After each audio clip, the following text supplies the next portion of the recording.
ఇదే మాజీ మంత్రులు ఆ ప్రచార సందర్భంగా వాళ్ళు మాట్లాడిన తీరు, మాట్లాడిన భాష, వారు ఛాలెంజ్లు ఇచ్చిన ఛాలెంజ్లు ఇప్పటికీ రాష్ట్ర ప్రజలు మర్చిపోలేదు. నాకు కూడా అప్పుడప్పుడు గుర్తొస్తున్నాయి. జూబ్లీహిల్స్ ఎన్నికలు మాకు రెఫరెండం అని మేము చెప్పలే.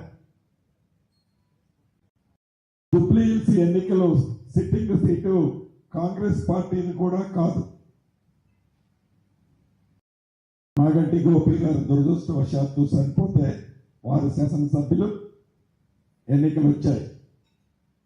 ఆ ఎన్నికల్లో కాంగ్రెస్ పార్టీ ఎలా అర్బన్ లో కూడా కాంగ్రెస్ పార్టీ అభ్యర్థిని ఎలా దీవించారో రాష్ట్ర ప్రజలు గమనించారు.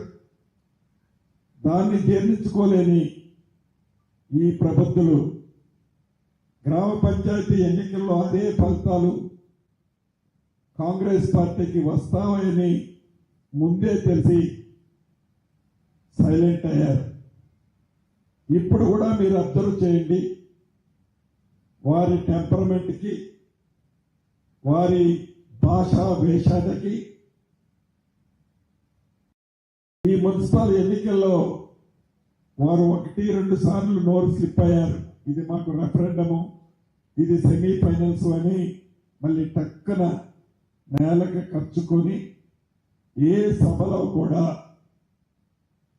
సెమీఫైనల్స్ అని కానీ ఇది మాకు రెఫరెండం అని కానీ మాట్లాడటం బంద్ చేశారు. మీరు ఇందాక నేను చెప్పిన 1, 2, 3, 4 పాయింట్స్ ప్రకారం ఈ మున్సిపల్ ఎన్నికల్లో కాంగ్రెస్ ఫలితాలు ఎలా రాబోతున్నాయి అనటానికి మనకంటే ముందే పసిగట్టిన మేధావులు అందుకే ఇప్పుడు సైలెంట్ గా ఉన్నారు. అంటే దీనికి కారణం ఒక్కటే, రాష్ట్ర వ్యాప్తంగా కాంగ్రెస్ పార్టీ ఏవైతే అభివృద్ధి సంక్షేమ కార్యక్రమాలు చేసిందో, ఏవైతే పేదవాడి పక్షపాత పార్టీగా ఉందో, ఏదైతే చెప్పిన ప్రతి మాటని పేదవాడికి అందిస్తుందో, అభివృద్ధిని గ్రామీణ ప్రాంతాలతో పాటు పట్టణ ప్రాంత ప్రజలకు కూడా ఎలా అందిస్తుందో వాటి ఫలితాలే రేపు రాబోయే మున్సిపల్ కార్పొరేషన్ ఎన్నికల ఫలితాలు. అంతేకాదు, పేదవాడి కోసం నిరంతరము తప్పించే ఈ ప్రభుత్వం వచ్చి ఈ 2 సంవత్సరాల్లో ఆనాటి దొరల పాలనలో పేదవాడి కష్టాలను విస్మరిస్తే, మర్చిపోతే,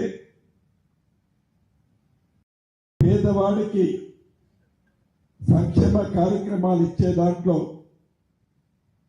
200 యూనిట్లు ఉచిత విద్యుత్ ప్రతి పేదవాడి ఇంటికి ఇచ్చిన కార్యక్రమం కానీ, ప్రతి పేదవాళ్ళకి ఆనాడు ఇచ్చిన దొడ్డి బియ్యం కుక్కలు, పందులు, ఎలుకలు తినే ఆ దొడ్డి బియ్యాన్ని పేదవాడికి ఇచ్చి, ఆ పేదవాడి తినకుండా అతను పడుతున్న కష్టాన్ని చూసిన ఈ ప్రజా ప్రభుత్వం దేశంలో గొప్పలు చెప్పుకునే బీజేపీ పార్టీ పరిపాలించే రాష్ట్రాల్లో కూడా ఇవ్వకపోయినా తెలంగాణ రాష్ట్రంలో సన్న బియ్యాన్ని ఇచ్చిన ప్రభుత్వం కాంగ్రెస్ ప్రభుత్వం. అంతెందుకు, మీరు కూడా అనేక ప్రాంతాల్లో చూశారు, ఇందిరమ్మ ఇళ్ళు నిస్వార్థంగా ఎక్కడా చిన్న తప్పు జరగకుండా పార్టీలకు అతీతంగా ప్రతి పేదవాడికి ఒక ఇల్లు ఇవ్వాలనే తపనతో మొదటి సంవత్సరం మొదటి విడత రాష్ట్ర వ్యాప్తంగా